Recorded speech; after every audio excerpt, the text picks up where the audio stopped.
உத்திரமேரூர் அருகே அரசினர் மேல்நிலைப் பள்ளியில் நடைபெற்ற 77வது குடியரசு தின விழாவில் நேதாஜி சுபாஷ் சந்திர போஸ் ஆங்கிலேயரை எதிர்த்து போராடிய வரலாறு குறித்து இடைவிடாமல் பேசி அசத்திய 10ஆம் வகுப்பு மாணவி அனைவரது பாராட்டுகளையும் பெற்றார்.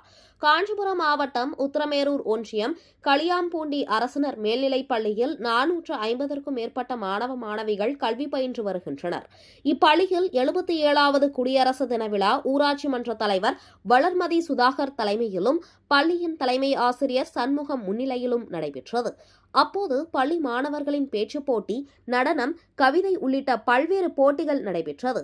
இதில் பேச்சுப் போட்டியில் கலந்து கொண்டு பேசிய 10ஆம் வகுப்பு மாணவி தீபா, சுதந்திர போராட்ட வீரர் நேதாஜி சுபாஷ் சந்திர போஸ் ஆங்கிலேயரை எதிர்த்து போராட்டம் நடத்திய வரலாறு குறித்து இடைவிடாமல் பேசி அசத்தி அனைவரது பாராட்டுகளையும் பெற்றார்.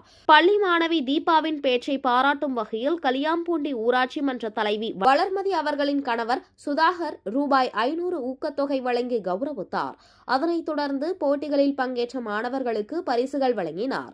இந்த குடியரசு தின விழாவில் உள்ளாட்சி பிரதிநிதிகள், தன்னார்வலர்கள், ஆசிரியர்கள், மாணவர்கள் உள்ளிட்டோர் கலந்து கொண்டனர்.